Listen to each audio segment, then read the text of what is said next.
nagtatravel siya, may mga business siya, marami siyang ginagawa, pero bata pa siya. Pero iba siya entrepreneur. Simple na Japan. Ano to? Hindi mo ito po. Yes siya. Nagtatravel siya, may mga business siya, marami siyang ginagawa, pero bata pa siya. Pero iba siya entrepreneur. Simple na Japan. Ano to? Chinese din? Okay. Tanungin, ang yes na is that. So, kuha ka ng 3 cards. Ano ka naman to? Yes, is a Filipino. Muna. Okay, is he Filipino? Okay. Tingnan natin ha. Huwag pa, yes siya. Is he Chinese. Chinese? Huwag ka, nag-yes din na. Hindi, Chinese. Oo, nag-yes din. Alam pa rin yun. So, kung may lahi siya, ang Filipino Chinese. Or foreigner? Caucasian?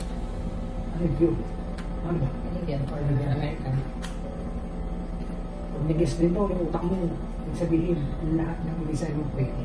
Pag nag-render ko ka. Eh, Sige, buksan mo. Oh, hindi.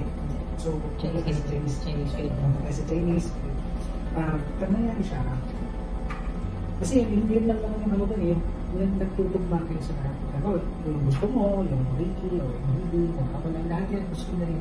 So, napakaganda kasi, unang magiging tanong kasi magre-resonate din sa lahat ng bagay. Hindi po makikita nila lahat. Financial younger. Ano yan? Just okay naman kasi parang energy ko kasi. Oo.